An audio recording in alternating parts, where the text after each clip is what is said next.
ನಮಸ್ಕಾರ. Vishwavani T V special ವಾಹಿನಿಯ ಎಲ್ಲ ವೀಕ್ಷಕ ಬಂಧುಗಳಿಗೆ ನಮಸ್ಕಾರ. ನಾನು ಮಂಜುನಾಥ್ ಅಜ್ಜಂಪುರ. ನನ್ನ ಈ ಒಂದು ಅಂಕಣದಲ್ಲಿ ಭಾರತೀಯ ಇತಿಹಾಸದ ಬಗ್ಗೆ, ಅಸ್ಮಿತೆಯ ಬಗ್ಗೆ, ವೈಶಿಷ್ಟ್ಯದ ಬಗ್ಗೆ, ನೋವು ನಲಿವುಗಳ ಬಗ್ಗೆ ಕೆಲವಾರು ಸಂಗತಿಗಳನ್ನು ನಿಮ್ಮೊಂದಿಗೆ ಹಂಚ್ಕೊಳ್ತೀನಿ. ನೋಡಿ, ಯಾರಿಗಾದರೂ ಕೂಡ ಹೇಳಿದರೆ, ಯಾಕೆ ಅಂತ ಹೇಳಿದರೆ ನಮ್ಮ ಇತಿಹಾಸದ ಅನೇಕ ಕಟುಸತ್ಯಗಳನ್ನು ನಾವು ನಮ್ಮ ಪಠ್ಯಪುಸ್ತಕಗಳಲ್ಲಿ ಕಾಣೋದಿಲ್ಲ, ಪ್ರಚಲಿತ ಮಾಧ್ಯಮಗಳಲ್ಲಿ ಕಾಣೋದೇ ಇಲ್ಲ. ಇತಿಹಾಸದ ಅನೇಕ ಸಂಗತಿಗಳನ್ನು ಅಡಗಿಸಿಡಲಾಗಿದೆ, ಮರೆಮಾಚಲಾಗಿದೆ. ಜುಟ್ಟಿಗೆ ಹಿಂದೂಗಳು ಏನು ಜುಟ್ಟು ಬಿಡ್ತಾ ಇದ್ದರು, ಜುಟ್ಟು ಬಿಡ್ತಾರೆ ಈಗಲೂ ಕೂಡ, ಅದರ ಮೇಲೆ ತೆರಿಗೆ ಹಾಕ್ತಾಯಿದ್ರು ಅಂತ ಹೇಳಿದ್ರೆ ನಂಬೋದಕ್ಕೆ ಆಗೋದಿಲ್ಲ. ಎಲ್ಲಾದರೂ ಉಂಟೆ ಹಾಗೆ ಅಂತ ನಾವು ಕೇಳ್ತೀವಿ. ಜಿಜಿಯಾ ತೆರಿಗೆ ಕೇಳ್ತೀವಿ, ಎಲ್ಲ ಕಾಫಿರರ ಮೇಲೆ ಜಿಜಿಯಾ ತೆರಿಗೆ ಹಾಕಿದ್ರು ಹಾಗೆ ಅಂತ. ಅಮಾನವೀಯವಾದ ತೆರಿಗೆ. ಅದೇ ರೀತಿಯೇ ಜಗತ್ತಿನ ಇತಿಹಾಸದಲ್ಲಿ ಪೋರ್ಚುಗೀಸ್ ಮತ್ತು ಸ್ಪೇನ್ನವರು ಬೇರೆ ಅಂದರೆ ನಾನ್ ಕ್ರಿಶ್ಚಿಯನ್ಸ್ ಯಾರಿದ್ದಾರೆ ಅವ್ರ ಮೇಲೆ ಭಯಾನಕವಾದ ಹಿಂಸೆ ಮಾಡಿದ್ರು, ಹತ್ಯಾಕಾಂಡ ನಡೆಸಿದ್ರು, ಕೊಂದು ಹಾಕಿದ್ರು, ಎಲ್ಲ ಆರಾಧನಾ ಮಂದಿರಗಳಿಗೆ ಬೆಂಕಿ ಹಾಕಿದ್ರು, ಅವರ ಗ್ರಂಥಗಳಿಗೆ ಬೆಂಕಿ ಹಾಕಿದ್ರು, ಭಯಾನಕವಾದ ಕೆಲಸ ಮಾಡಿದ್ರು ಸ್ಪೇನ್ನವರು ಮತ್ತು ಪೋರ್ಚುಗೀಸರು. ನಮಗೆ ಗೊತ್ತೇ ಇದೆ, ಅನೇಕ ನೂರು ವರ್ಷಗಳ ಕಾಲ ಏನೊಂದು ಗೋಮಾಂತಕ ಪ್ರದೇಶ ಗೋವಾ ಇದೆ, ಇದರ ಮೇಲೆ ಪೋರ್ಚುಗೀಸರ ದುರಾಡಳಿತ ಇತ್ತು ಹಾಗೆ ಅಂತ. ಈ ಇತಿಹಾಸದ ಪುಟಗಳನ್ನು ನೋಡಿದಾಗ ತುಂಬ ಆಶ್ಚರ್ಯ ಆಗುತ್ತೆ, ತುಂಬ ದುಃಖ ಆಗುತ್ತೆ. ಯಾರ್ಯಾರು ಭಾರತೀಯವಾದ ಸನಾತನ ಧರ್ಮದ ಹಿಂದೂ ಆಚರಣೆಗಳನ್ನು ಮಾಡ್ತಾರೋ ಇವರೆಲ್ಲರನ್ನೂ ಕೂಡ ಬಹಳ ಭಯಾನಕವಾಗಿ ಕಠಿಣ ಶಿಕ್ಷೆಗೆ ಒಳಪಡಿಸ್ತಾಯಿದ್ರು. ಚುಚ್ಚೋ ಅಂಥದ್ದು, ಬಿಸಿ ಎಣ್ಣೆ ಹಾಕುವಂಥದ್ದು, ಈ ಥರದ ಅನೇಕ ಸಂಗತಿಗಳನ್ನು ಮಾಡ್ತಾಯಿದ್ರು. ಎಲ್ಲದನ್ನೂ ಕೂಡ ಅವರ ಕ್ರಿಶ್ಚಿಯನ್ ಪರಿಕಲ್ಪನೆ ಮೇಲೆ ಮಾಡ್ತಾಯಿದ್ರು. ಇದೆಲ್ಲದೂ ಕೂಡ ಅವರೇ ಬರೆದಿಟ್ಟಿರೋವಂಥದ್ದು ದಾಖಲೆಗಳು ಹಾಗೆ. ಮತ್ತು ಜನಗಳನ್ನು ಶೋಷಣೆ ಮಾಡುವಂಥದ್ದು ಮತ್ತು ತೆರಿಗೆ ಹಾಕುವಂಥದ್ದು ಎಷ್ಟಿತ್ತು ಅಂತ ಹೇಳಿದ್ರೆ, ಗೋವಾದಲ್ಲಿ ಕೆಲವಾರು ಶತಮಾನಗಳ ಕಾಲದಲ್ಲಿ ಅನೇಕ ಸಮುದಾಯಗಳು ಕರ್ನಾಟಕಕ್ಕೆ ಮತ್ತು ಕರಾವಳಿಗೆ ಮತ್ತು ಉತ್ತರ ಕರ್ನಾಟಕಕ್ಕೆ ಈ ರೀತಿ ಅನೇಕ ಸಮುದಾಯಗಳು ಆ ಕಾಲದಲ್ಲೇ ವಲಸೆ ಹೋದವು ಅಥವಾ ವಲಸೆ ಬಂದರು ಗೋವಾದಿಂದ ಹಾಗೆ ಅಂತ. ಅಲ್ಲಿ ವಿಚಿತ್ರ ನೋಡಿ, ಯಾವ ರೀತಿ ಈ ಜಿಹಾದ್ ನಡೆಯುತ್ತೋ ಅದೇ ರೀತಿ ಇವರು ಕೂಡ ಕ್ರುಸೇಡ್ ಮಾಡ್ತಾಯಿದ್ರು ಪೋರ್ಚುಗೀಸ್ ಕ್ರಿಶ್ಚಿಯನ್ಸು. ಅಲ್ಲಿ ಇನ್ಕ್ವಿಸಿಷನ್ ಅಂತ, ಇದರಲ್ಲಿ ಕೂಡ ಹೆಣ್ಣು ಮಕ್ಕಳನ್ನು ಕೂಡ ಒಂದು ಯಾವುದೇ ರಿಯಾಯಿತಿ ಕೊಡದೆ ಕೊಂದು ಹಾಕ್ತಾಯಿದ್ರು. ಕಾಲಿಗೆ ಭಾರ ಕಟ್ಟಿ ಹಿಂಭಾಗದಿಂದ ಕೈಗಳಿಗೆ ಹಗ್ಗ ಕಟ್ಟಿ ಮೇಲೆ ಎಳೆಯುವಂಥದ್ದು, ಉಗುರುಗಳನ್ನು ಕೀಳುವಂಥದ್ದು, ಉಗುರುಗಳಿಗೆ ಸೂಜಿಯಲ್ಲಿ ಚುಚ್ಚುವಂಥದ್ದು, ಬಿಸಿ ಎಣ್ಣೆ, ಬಿಸಿ ಸುಣ್ಣದ ನೀರು, ಉರಿಯುವ ಗಂಧಕ, ಇವೆಲ್ಲ ಹಿಂಸೆಗೆ ಅವರು ಬಳಸ್ತಾ ಇದ್ದಿದ್ದು. ಉರಿಯುವ ಕೊಳ್ಳಿಗಳಿಂದ ಕಂಕುಳಿಗೆ ತಿವಿಯುತ್ತಿದ್ದರು. ದೊಡ್ಡ ರಾಟೆಯ ಮೇಲೆ ಆಪಾದಿತರನ್ನು ಹಿಗ್ಗಿಸಿ ಸಾಯಿಸುತ್ತಿದ್ದರು. ಹಿಂದೂ ಸಂಪ್ರದಾಯ ಆಚರಣೆಗಳನ್ನು ಅನುಸರಿಸಿಕೊಂಡು ಬಂದುದೇ ಇವರು ಮಾಡಿದ ಅಪರಾಧ ಅಂತ. ಇವತ್ತು ಕೂಡ ಅಲ್ಲಿ ಒಂದು ಚರ್ಚ್ ಇದೆ, ಅಲ್ಲಿ ಸೇಂಟ್ ಝೇವಿಯರ್, ಫ್ರಾನ್ಸಿಸ್ ಝೇವಿಯರ್ ಅಂತ ಅವನ ಒಂದು ಶವ ಇದೆ. ಅದಕ್ಕೆ ಅನೇಕರು ಹೋಗಿ ಸಾಲಾಗಿ ನಿಂತು ನಮಸ್ಕಾರ ಮಾಡೋದು ಉಂಟು. ಯಾಕೆ ಅಂತ ಹೇಳಿದ್ರೆ ಅವನೇನು ಮಾಡ್ದ ಅಂತ ಗೊತ್ತಿಲ್ಲ. ಸೇಂಟ್ ಅಂತ ಹೇಳಿದ್ರೆ ಆಗೋಯಿತು, ನಾವೆಲ್ಲ ಸಾಲಾಗಿ ನಿಂತ್ಕೊಂಡು ನಮಸ್ಕಾರ ಮಾಡೋವಂಥದ್ದೇನೆ. ಈ ಎಲ್ಲ ಹಿಂಸೆಗೆ, ಈ ಎಲ್ಲ ಕ್ರುಸೇಡ್ಗೆ, ಅನೇಕ ವಿಧದ ಹಿಂಸಾ ವಿಧಾನಗಳಿಗೆ ಎಲ್ಲದಕ್ಕೂ ಕಾರಣ ಆಗಿದ್ದು ಆ ಸೇಂಟ್ ಝೇವಿಯರು ಮತ್ತು ಅವನ ಪಡೆ. ಅವರೆಲ್ಲರೂ ಕೂಡ ಬರೀ ಹಿಂಸೆ ಮಾಡೋದಷ್ಟೇ ಅಲ್ಲ, ಅವರು ಪೋರ್ಚುಗಲ್ಗೆ, ಅವರ ಒಂದು ಮೂಲ ಒಂದು ದೇಶಕ್ಕೆ ವರದಿಗಳನ್ನು ಕಳಿಸ್ತಾ ಇದ್ದರು. ಆ ವರದಿಗಳು ಈಗಲೂ ಕೂಡ ಇದೆ. ಆಶ್ಚರ್ಯಪಡೋ ಥರ ಇದನ್ನು ಎಷ್ಟು ಹಿಂಸೆ ಕೊಟ್ಟರಲ್ಲ ನಮ್ಮ ದೇಶದ ಜನಕ್ಕೆ.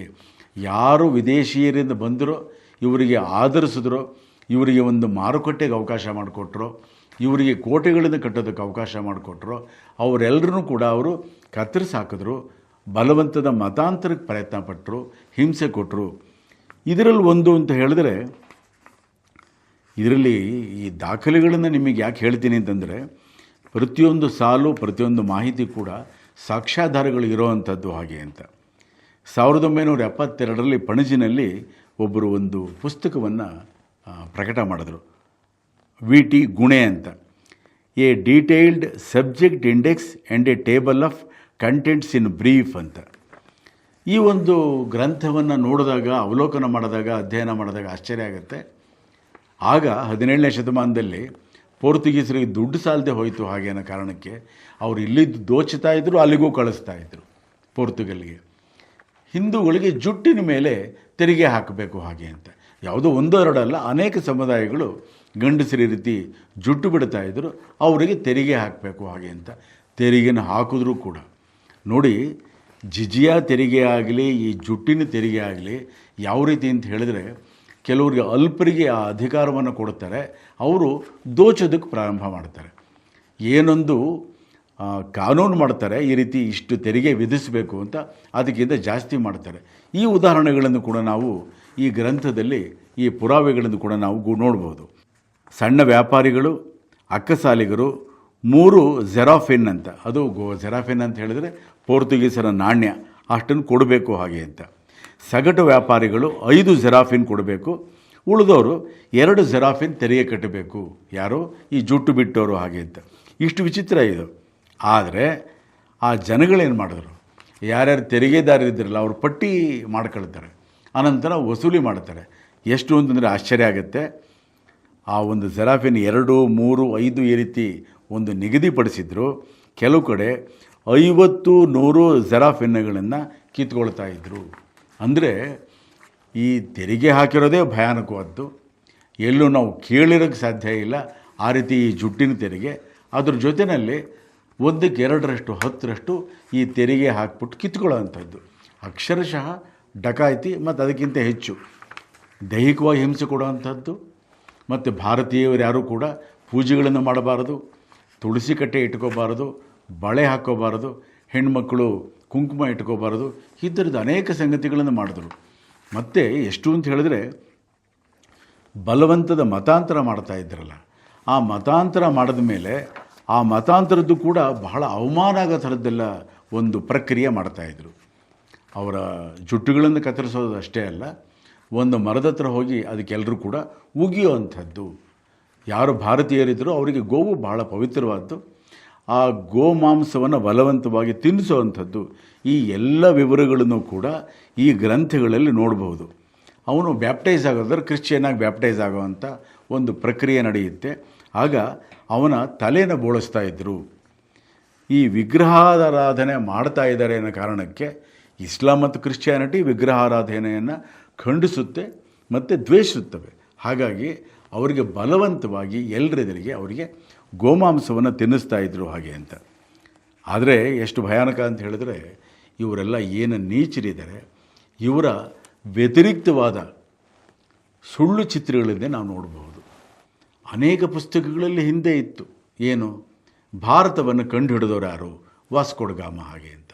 ಎಷ್ಟು ವಿಚಿತ್ರ ನೋಡಿ.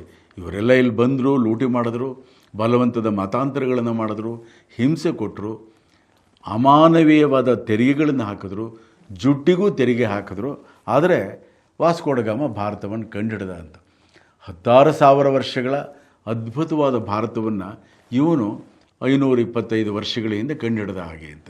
ಈ ಥರದ ಏನೊಂದು ಅಪಚಿತ್ರಣ ಇದೆ, ಭಯಾನಕವಾದ ತಪ್ಪು ಮಿಥ್ಯಾಚಿತ್ರಣ ಇದೆ. ಇದು ಬದಲಾಗಬೇಕು.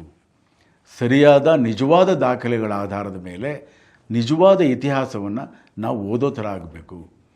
ನಮ್ಮ ಅಸ್ಮಿತೆಗೆ, ನಮ್ಮ ಒಂದು ಸ್ವಾಭಿಮಾನಕ್ಕೆ, ನಮ್ಮ ಒಂದು ಸಮಾಜಕ್ಕೆ ಯಾರು ಕಂಟಕಪ್ರಾಯರಾಗಿದ್ದರೋ ಅವರ ಸತ್ಯಗಳನ್ನು ಕೂಡ ನಾವು ತಿಳ್ಕೋಬೇಕು. ಹಾಗೆ ಇದು ಬಹಳ ಮುಖ್ಯ ಹಾಗೆ ಅಂತ.